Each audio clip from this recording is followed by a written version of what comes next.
The themes tab, the third tab, is so you can change the design of and colors of your website.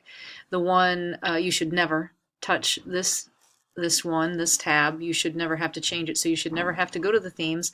But I just wanted to show you some basic things in case someone changes it. It looks like you guys are doing vision, and there's only limited things you can do with the font style and that kind of stuff that I set it to. But if you see, I have a customized color here, and I think I've shown you this in another video, that I've chosen this color, and we tried to get as closely to the real Woodmore colors as possible. And this can always be changed as well. But you hit on themes, and then you can scroll through and see which themes are there. But basically, we've chosen vision, and then the color, and then a classic font.